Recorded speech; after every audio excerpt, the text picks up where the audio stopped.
हम अपने इस हाथ को लेफ्ट और इस हाथ को राइट क्यों कहते हैं?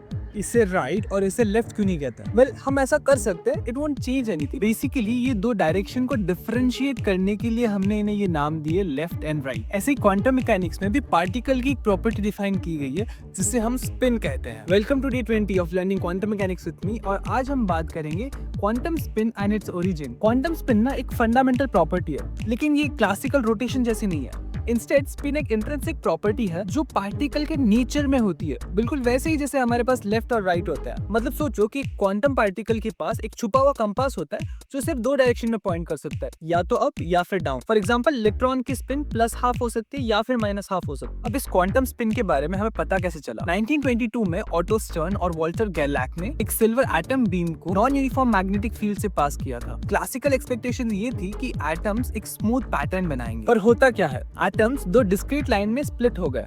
आधे एटम्स एक तरफ चले गए और बाकी आधे एटम दूसरी तरफ चले गए। इससे हमें ये पता चला कि क्वांटम पार्टिकल के पास एक प्रॉपर्टी है जिसकी वजह से आधे एटम्स एक तरफ जा रहे हैं और बाकी आधे एटम्स दूसरी तरफ जा रहे हैं। एंड इसी प्रॉपर्टी को हमने स्पिन नाम दे दिया। इसमें ऊपर डिफ्लेक्ट होने वाले को हमने अप स्पिन बोल दिया और नीचे की तरफ डिफ्लेक्ट होने वाले को डाउन स्पिन बोल दिया। अच्छा, ये जो स्पिन का कॉन्सेप्ट है ना, इसी पर क्वांटम कंप्यूटिंग बेस्ड है। अब तो मुझे ये बताओ कि ये क्वांटम कंप्यूटर्स में स्पिन का कॉन्सेप्ट कैसे यूज होता है? Comment down and follow me for more.